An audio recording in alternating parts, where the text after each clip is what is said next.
Hello, it's Lauren. Welcome to Trinity Stamps new release hop for October. And today I am using the new Sketchy Nativity stamp set. And this is a big image, this stamp, the main stamp in this set. So when you remove it, you want to be careful. I am removing the backing first.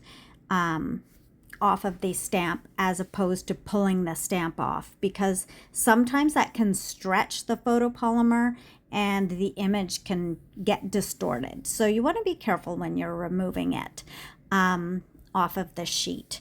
And then I'm going to be embossing, so I'm preparing my paper with an anti-static powder tool, and then I am going to ink up my stamp with a embossing ink, like a Versamark ink. And then I just stamp it a few times, and I'm using a tool to just apply even pressure on that. And then because this is a kind of like a sticky ink, I am carefully, removing that so it doesn't, I have a lot of magnets on there anyway, but I don't want the paper to move at all. So then I'm doing it, I think, just one more time to make sure I get enough Versamark all over that image. And then I am going to, and this is the paper I'm using is like I think I cut it to like a 5x7. And then I am going to use a beautiful silver embossing powder. So, and I usually use it over a coffee filter, but because of the size of this paper, I decided to use a piece of copy paper. And then again, I am trying to hold it with my reverse grip tweezers, which again, because of the size of the paper, is just it wasn't effective. So I just used my old hands. And so I poured it on and tap off the excess, making sure I'm getting good coverage. And then I'm very particular about any stray pieces of powder. So I am getting those off with a little pokey tool. And then I just pour my powder back in, and then I will heat set it. Now, when I go to heat set it, I like to heat set from the back and also from the top, but I usually start on the back. And this, I find, creates a little bit more of an even melt, I guess, on the powder, because you don't get as many kind of bubbles. I sped that up a lot, but that shininess. And then here is the arch card die. And this is a huge set. You can see here, there are like, I think 18 dies. And I wanted to keep this design of my card kind of classy or classical, kind of minimalistic, I guess. So here I am trying to decide the size of the arch to put, because the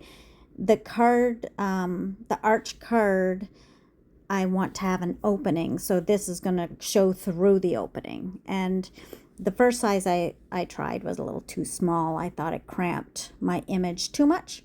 So then I'm just going to, on the front of that card, I place my die, my arch die, and then I use a little washi tape to adhere it into place so it doesn't move when I put it through my die cutting machine. And this will create a window effect in the front of my card. And yeah, I'm just kind of making sure it's all set the way I want it. And that's the kind of perfectionist in me, I suppose, is kind of can be trying at times. And then I just peel off the paper or the washi tape, because this piece I can use again. And then I am positioning I'm looking to see how it's going to look when I cut it. And so, because I want to have the image, in a certain position. So I'm using the front window to figure out what die I'm going to use. And there I am seeing how that's going to, when I go to place it in my card, once I've cut my piece, embossed piece down, how that will fit on the inside of the card. So there I am kind of positioning it so that Mary, Jesus, and Joseph are kind of showing up through the window where I want them to. And I'm fiddling around a lot. I probably didn't need to fiddle around as much as I did, but I think I was overthinking things. So then I just run it through my machine and it cuts a beautiful arched shape. And that just is going to give kind of like an illusion of looking through a window or something anyway. So I know it's white on white. I wanted to keep it really kind of elegant, and I thought, I would get the sentiment on the inside through the window before I add anything else. I thought this would be the simplest way to do it. So I am using a couple of sentiments from the beautiful, oh my gosh, this font on this set is gorgeous, and it's called Elegant Christmas Sentiments, and it's just a really beautifully scripty font, and I am positioned that in, and I'm using I can't remember what you'll see which ones I ended up going with. I think Glory to God in the Highest, maybe. And anyway, I'm going to silver emboss it as well. So I use my powder tool, and then I'm using the Versamark to ink it up with my tool to evenly distribute the Versamark around. And then again, I'm using the same silver embossing powder, and this is from Lindy's Gang. It's really, really lovely silver. And then tapping off the excess, and then I use my pokey tool to get off any of the little strays. But with the static powder tool, it really does cut down on the amount of excess powder you will have.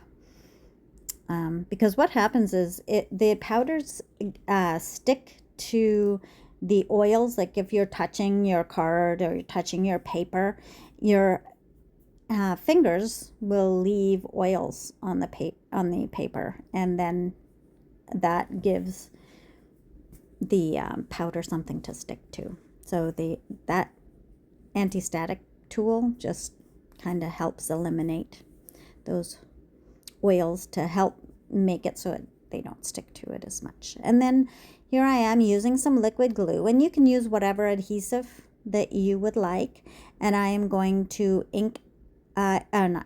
glue up around that window in the front of the card, and then I am just adhering Mary, Jesus, and Joseph to that window. And that's going to complete my card, folks. So make sure you visit all of the hop stops. There are a couple of prizes to be won. Take care. Bye-bye. Thanks for visiting.